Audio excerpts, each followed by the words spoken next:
Naging usap-usapan online ang pagkalaglag ng Kapamilya Action Series na Blood vs. Duty sa Netflix Top 10. At ayon sa ilang netizen, posibleng nakaapekto rito ang espesyal na partisipasyon ni Robin Padilla bilang si Ahmad Mustafa, mentor ng karakter ni Gerald Anderson.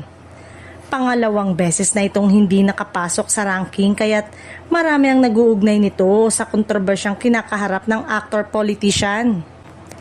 Noong una pa lamang, inanunsyo ang pagpasok ni Robin sa serye.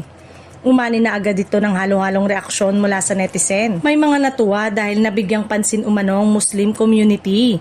Bagay na ipinagpasalamat mismo ng senador, ngunit sa gitna ng mainit na usapin politika na kinakaharap niya ngayon, tila mas tumindi ang negatibong reaksyon ng publiko.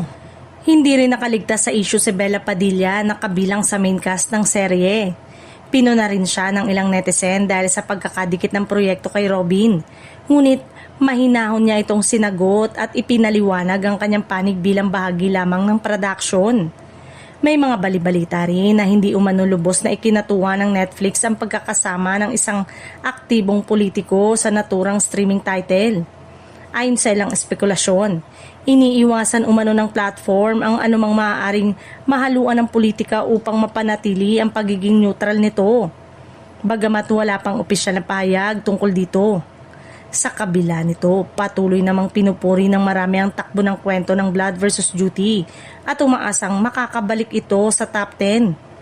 Matindi rin kasi ang kompetisyon ngayon dahil nariyan ang A Secret and Prague ng TV5, The Master Cutter ng GMA, na kapwa malakas ding pinag-uusapan online.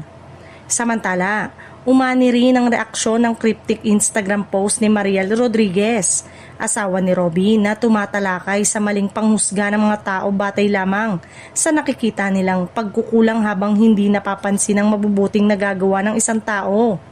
Bagamat marami ang nag-relate sa mensahe nito, may ilan ding nagsasabing hindi pa rin nagbabago ang kanilang pananaw kay Senator Robin Padilla.